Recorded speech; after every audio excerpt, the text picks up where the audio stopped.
Celtic rock is a genre of folk rock, as well as a form of Celtic fusion which incorporates Celtic music, instrumentation and themes into a rock music context. It has been extremely prolific since the early 1970s and can be seen as a key foundation of the development of highly successful mainstream Celtic bands and popular musical performers, as well as creating important derivatives through further fusions. It has played a major role in the maintenance and definition of regional and national identities and in fostering a pan-Celtic culture. It has also helped to communicate those cultures to external audiences. Definition: the style of music is the hybrid of traditional Irish, Scottish Gaelic, Welsh and Breton musical forms with rock music. This has been achieved by the playing of traditional music, particularly ballads, jigs and reels with rock instrumentation, by the addition of traditional Celtic instruments, including the Celtic harp, tin whistle, uilleann pipes, fiddle, bodhrán, accordion, concertina, melodeon, and bagpipes, to conventional rock formats, by the use of lyrics in Celtic languages and by the use of traditional rhythms and cadences in otherwise conventional rock music. Just as the validity of the term Celtic in general and as a musical label is disputed,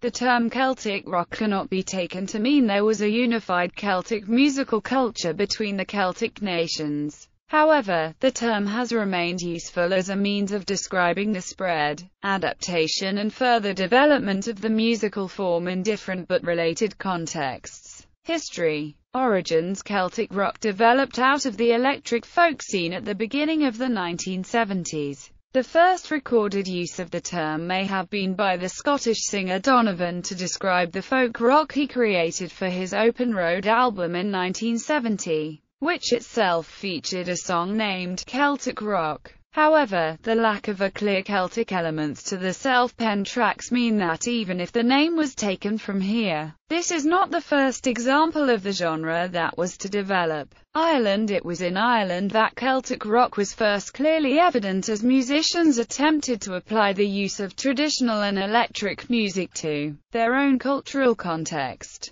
By the end of the 1960s, Ireland already had perhaps the most flourishing folk music tradition and a growing blues and pop scene, which provided a basis for Irish rock. Perhaps the most successful products of this scene was the band Thin Lizzy. Formed in 1969, their first two albums were recognizably influenced by traditional Irish music, and their first hit single, Whiskey in the Jar, in 1972, was a rock version of a traditional Irish song. From this point they began to move towards the hard rock that allowed them to gain a series of hit singles and albums, but retained some occasional elements of Celtic rock on later albums such as Jailbreak. Formed in 1970, Horselips were the first Irish group to have the terms Celtic rock applied to them. Produced work that included traditional Irish, Celtic music and instrumentation, Celtic themes and imagery. Concept albums based on Irish mythology in a way that entered the territory of progressive rock, all powered by a hard rock sound.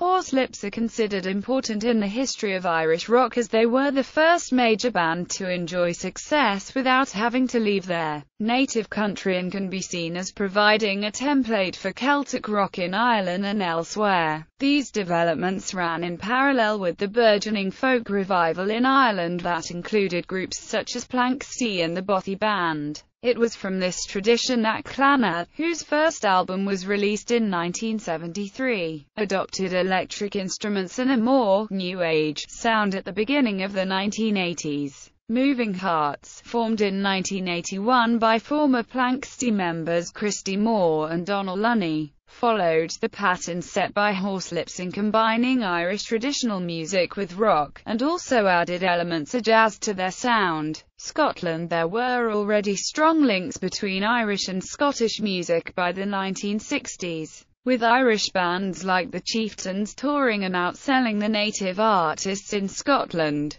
The adoption of electric folk produced groups including the JSD Band and Spencer's Feet, Out of the wreckage of the latter in 1974, was formed probably the most successful band in this genre, combining Irish and Scottish personnel to form Five Hand Reel. Two of the most successful groups of the 1980s emerged from the dance band circuit in Scotland. From 1978, when they began to release original albums, Runrig produced highly polished Scottish electric folk, including the first commercially successful album with the all-Gaelic Play Gaelic in 1978. From the 1980s, Capercaillie combined Scottish folk music, electric instruments and haunting vocals to considerable success. While bagpipes had become an essential element in Scottish folk bands, they were much rarer in electric folk outfits, but were successfully integrated into their sound by Wolfstone from 1989, who focused on a combination of Highland music and rock.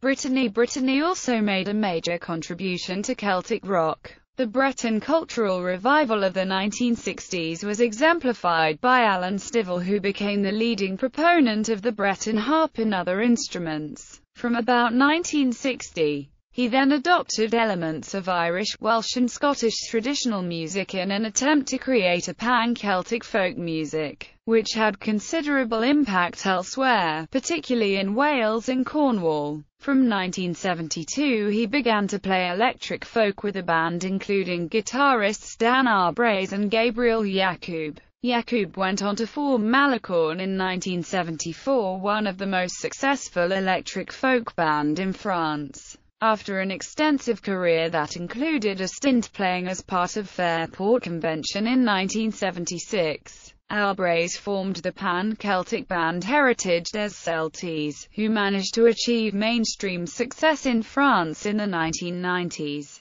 Probably the best known and most certainly the most enduring electric folk band in France were Tri-Yan, formed in 1971 and still recording and performing today. In Wales the development of electric folk was slower, partly because of the division between Anglophone rock culture and Welsh-language folk culture. By the end of the 1960s, Wales had produced some important individuals and bands that emerged as major British or international artists. This included power pop outfit Badfinger, psychedelic rockers Elastic Band and proto-heavy metal trio Budgie. But although folk groupings formed in the early 1970s, including YT Boat PIWs, Acarail, and Mind Diadem DDIM, it was not until 1973 that the first significant Welsh-language rock band, Edward H. Daffish, originally a belated rock and roll outfit,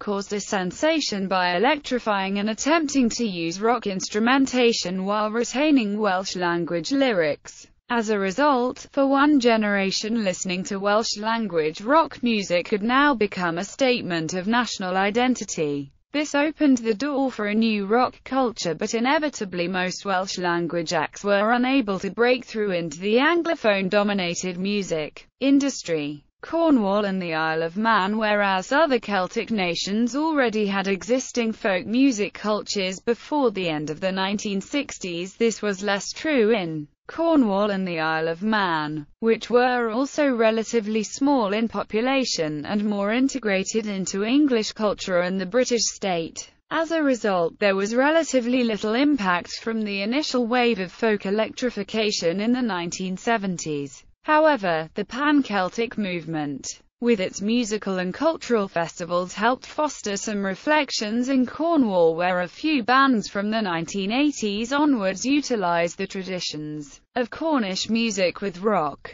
including Moondragon and its successor Lord Reich. More recently, the bands Sacred Turf, Squaw and Craner have been performing in the Cornish language subgenres. Celtic punk Ireland proved particularly fertile ground for punk bands in the mid-1970s, including Stiff Little Fingers, The Undertones, The Radiators from Space, the Boomtown Rats and the Virgin Prunes. As with electric folk in England, the advent of punk and other musical trends undermined the folk element of Celtic rock. But in the early 1980s, London-based Irish band The Pogues created the subgenre Celtic punk by combining structural elements of folk music with a punk attitude and delivery. The Pogues' style of punked-up Irish music spawned and influenced a number of Celtic punk bands, including fellow London Irish band Neck, Neartheates from Scotland, Australia's Roaring Jack and Norway's Greenland Whalefishes.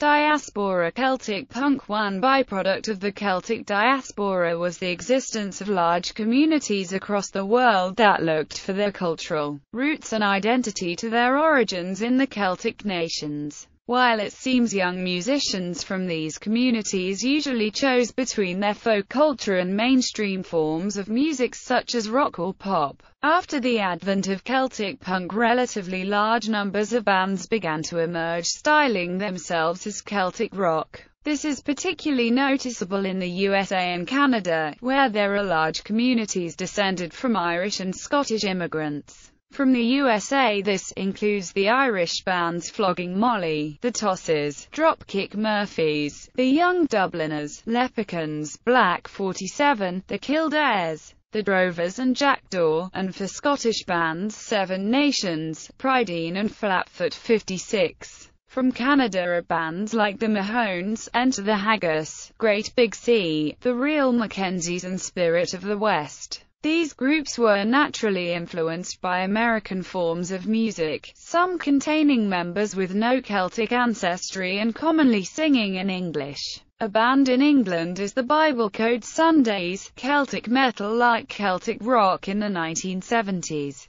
Celtic metal resulted from the application of a development in English music, when in the 1990s thrash metal band Skyclad added violins and with them jigs and folk voicings to their music on the album The Wayward Sons of Mother Earth. This inspired the Dublin-based band Cruachan to mix traditional Irish music with black metal and to create the subgenre of Celtic metal. They were soon followed by bands such as Primordial and Waylander. Like Celtic punk, Celtic metal replicates the fusing the Celtic folk tradition with contemporary forms of music influence. Whereas in England electric folk, after initial mainstream recognition, subsided into the status of a subcultural soundtrack. In many Celtic communities and nations it has remained at the forefront of musical production. The initial wave of Celtic rock in Ireland, although ultimately feeding into Anglo-American dominated progressive rock and hard rock, provided a basis for Irish bands that would enjoy international success, including the Pogues and U2, one making use of the tradition of Celtic music in a new context and the other eschewing it for a distinctive but mainstream sound. Similar circumstances can be seen in Scotland, albeit with a delay in time while Celtic rock culture developed, before bands like Runrig could achieve international recognition. Widely acknowledged as one of the outstanding voices in Celtic rock is Brian McCarmab of the Brian McCarmab Band, a pan-Celtic group based in Brittany. In other Celtic communities, and particularly where Celtic speakers or descendants are a minority, the function of Celtic rock has been less to create mainstream success than to bolster cultural identity. A consequence of this has been the reinforcement of pan-Celtic culture in a particular national or regional identities between those with a shared heritage, but who are widely dispersed. However, perhaps the most significant consequence of Celtic rock has simply been as a general spur to immense musical and cultural creativity.